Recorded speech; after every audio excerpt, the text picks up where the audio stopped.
सभी को नमस्कार। करियर फर्स्ट चैनल पर आप सबका स्वागत है। संपादकीय डिक्टेशन लिखने के लिए तैयार रहें।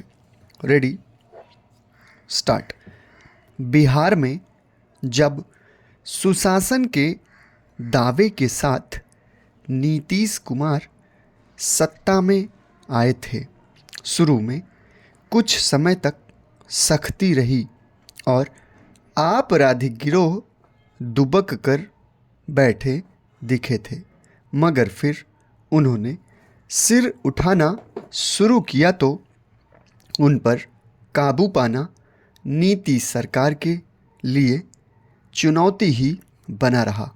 कई बार ऐसा लगता है कि अपराधियों के भीतर पुलिस और कानून का कोई खौफ नहीं रह गया है। वे सरेआम किसी की हत्या कर बड़ी आसानी से निकल भागते हैं और पुलिस उन्हें पकड़ नहीं पाती। खुद वहाँ की पुलिस पर भी अक्सर हमले होते रहते हैं।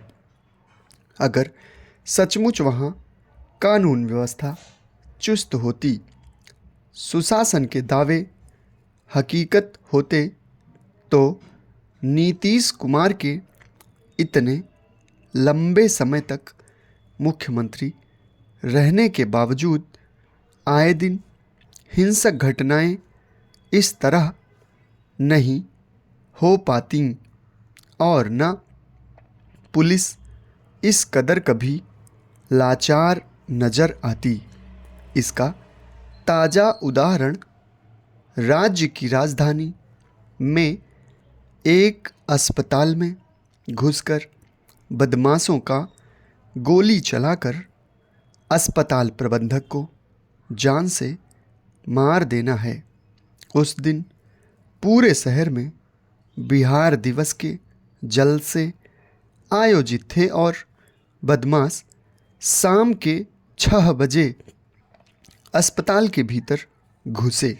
अस्पताल की निदेशक महिला की गोली मारकर हत्या कर दी और बड़े आराम से निकल गए।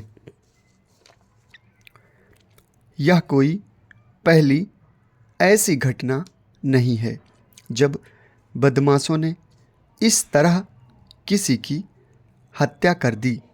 कभी कहीं जातीय हिंसा भड़क उठती है और लोग मारे जाते हैं, तो कभी कहीं किसी वैमनस्य के कारण किसी की हत्या कर दी जाती है।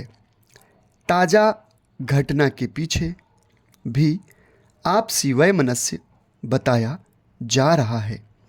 इस संभावना से भी इनकार नहीं किया जा सकता कि किसी मरीज के परिजनों की अस्पताल की चिकित्सा व्यवस्था को लेकर कोई नाराज़गी रही हो, पर किसी से नाराज़गी का अर्थ यह नहीं होता कि वह मनमाने तरीके से किसी की जान ले ले। अस्पतालों और चिकित्सा कर्मियों की सुरक्षा को लेकर पिछले कुछ समय से गहरे सवाल उठते रहे हैं।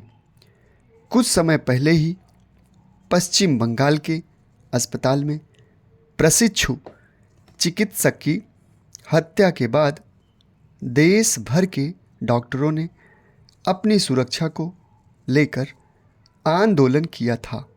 तब सरकार ने उनकी सुरक्षा का भरोसा दिलाया था। सर्वोच्च न्यायालय ने भी इस दिशा में बेहतर सुविधाएं उपलब्ध कराने का निर्देश दिया था। उससे पहले भी दिल्ली आदि के चिकित्सक अस्पतालों में तैनात चिकित्सा कर्मियों की सुरक्षा का सवाल उठाते रहे हैं। ऐसा नहीं माना जा सकता कि बिहार सरकार इस बात से अनजान है।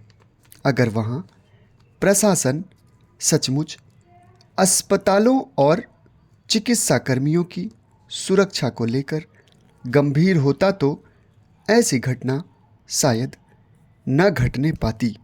समाप्त। धन्यवाद।